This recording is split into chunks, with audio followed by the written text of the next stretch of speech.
João, vamos agora direto dos Estados Unidos conversar ao vivo com o jornalista Fernando Hessel, de olho nessa crise da Venezuela também, né, com os Estados Unidos. Fernando, muito bom dia. Obrigado por conversar conosco nessa terça-feira. Bom dia, Cássio. Bom dia, João. Bom dia, amigo do Band News. Estou à disposição. Bom, Fernando, eu gostaria até de te perguntar, ontem tivemos, né, esse pontapé inicial, né, do julgamento oficial de Nicolás Maduro, da ex-primeira-dama, essa audiência onde ele ficou frente a frente com o juiz desse processo, mas chamou muita atenção todas as imagens que foram divulgadas. Gostaria de ouvir de você, que acompanha com lupa esses processos em relação à justiça norte-americana, essa visibilidade que deram ao Maduro, toda essa exposição, essa espetacularização. Isso é comum na justiça norte-americana ou foi um caso que chamou muita atenção?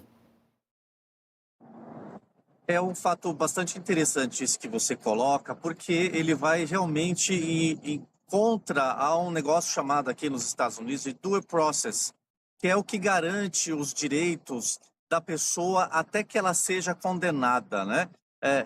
É muito similar ao procedimento do Brasil. Quando você fala da exposição de um réu, você tem que dar a ele a oportunidade de defesa e de até que ele prove que ele não tem culpa naquela situação. Então, a partir do momento em que você coloca o uniforme daquela maneira, algemas, ainda mais falando de um presidente deposto, aquilo realmente pode comprometer todo o processo jurídico justamente nesse tema chamado due process nos Estados Unidos. Você pergunta, isso é comum ou não é comum? Ele é comum, mas ele é totalmente ilegal aos olhos da lei, né? A lupa da lei americana, isso é totalmente complicado porque você acaba fragilizando o julgamento disso daí. Agora, a peculiaridade de trabalho desse juiz que está com o caso, que já é um juiz de há muito tempo, ele é muito tradicional, vamos assim dizer, né? Até porque tem mais de 90 anos, então imagina a experiência dele nos tribunais, ele tem realmente uma linha de preservar o processo. Então aí a gente vê, na verdade, uma justiça na pessoa desse juiz querendo blindar o processo o máximo possível para justamente não ter nenhuma influência. E aí você, por outro lado, tem o governo americano tentando prejudicar, de certa forma, com esse show-off da prisão de um presidente da Venezuela, que aí a gente tem questões políticas também, não só criminais. É seu, prazer estar falando contigo de novo, viu? Faz tempo que a gente não conversava. Agora, eu quero entender. Aí, você está na Flórida, né? Salvo engano. Pelo menos estava nos últimos dias. Você ainda está, né? Sim, estou na Flórida. Boa. Continuo aqui na Flórida. Por que eu falo isso? Porque aí tem uma base importante, né, eleitoral para Donald Trump, mas em outras partes do país também. E nós vimos ontem a divulgação de uma pesquisa, a primeira, né, desde que tudo isso aconteceu, perguntando aos eleitores, a população americana, né, mas também aqueles que se dizem republicanos, democratas, o que eles achavam.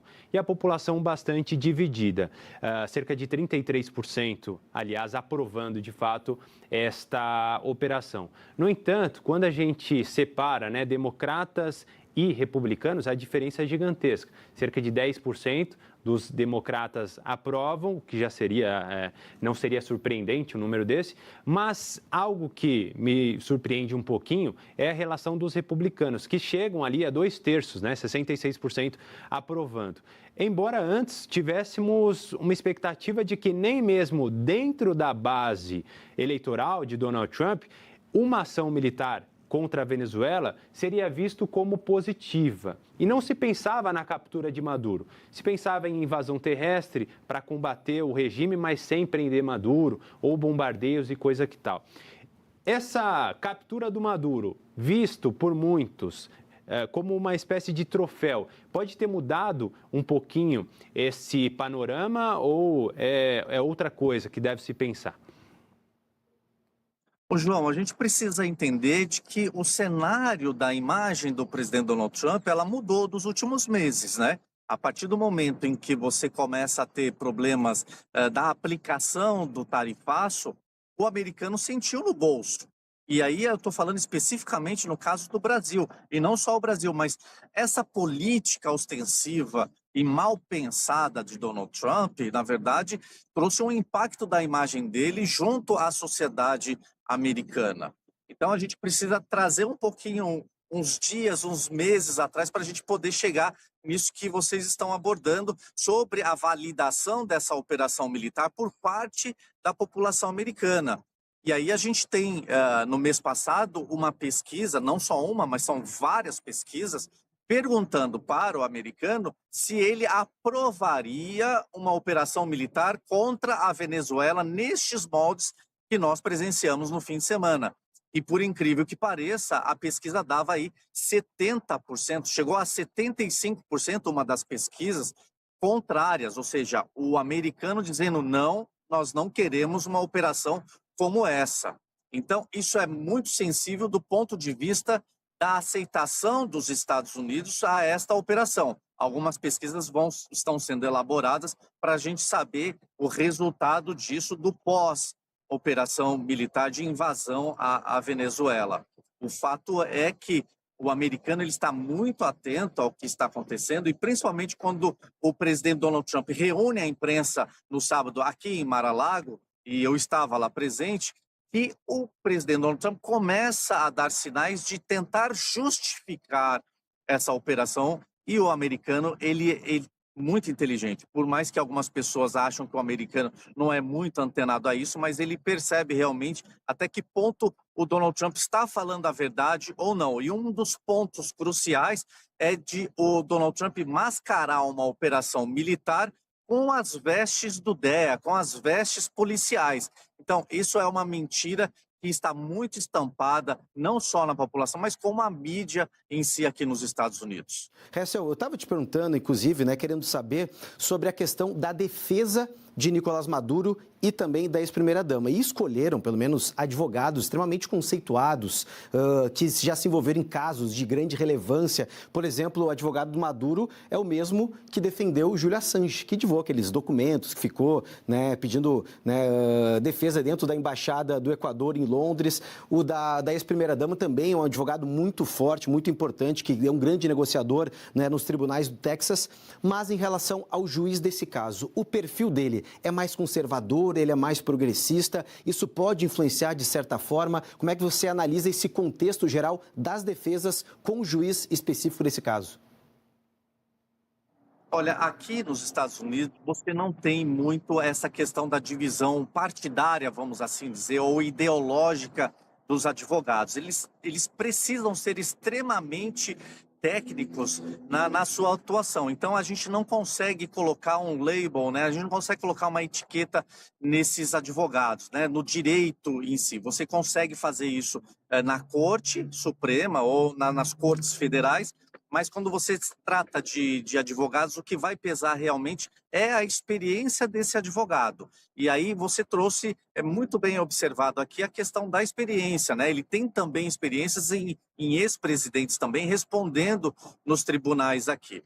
Agora, o fato é que ele vai ter que trabalhar muito em poder amenizar a situação do Nicolás Maduro, até porque o bojo jurídico se comenta nos bastidores de que não tem como, não há possibilidade de você ter uma soltura tão cedo ou quase que perpétua do presidente Nicolás Maduro. Os especialistas em direito aqui dizem que a possibilidade que existe, na verdade, é de redução de pena. E a gente pode ver, por exemplo, que ontem, no primeiro dia, a experiência desse advogado traz a não fazer o pedido de liberdade condicional, né? Não foi uma negativa do juiz. Na verdade, o advogado ele não fez o pedido de condicional ou de prisão domiciliar, justamente para ele ter tempo e maturidade perante ao juiz de fazer esse pedido, porque se ele fizesse esse pedido e houvesse a negação, isso pesa realmente durante todo o curso do processo. Então, a gente vê um advogado bastante experiente que poderia, em outras situações, ou até mesmo no Fórum Brasileiro, já de imediato, né, que é uma coisa muito comum no Brasil, do advogado já pedir uma liberdade. Já nesse caso, não. Ele não fez questão de pedir essa liberdade provisória e vai aguardar aí até 17 de março, e aí ele está muito bem sintonizado com o réu Nicolás Maduro. Perfeito, Hessel. Muito obrigado pela sua participação aqui no Manhã Band News. Bom te ouvir para a gente entender um pouquinho mais desse trâmite em relação, né, às questões jurídicas aí nos Estados Unidos. Portas sempre abertas para você aqui na Band News TV. Uma boa terça-feira para você aí. Valeu, Hessel. Eu que agradeço, João. Muito obrigado, Cássio, e bom trabalho aí para vocês. A gente que agradece. O João também, obrigado e até mais. Até mais, valeu.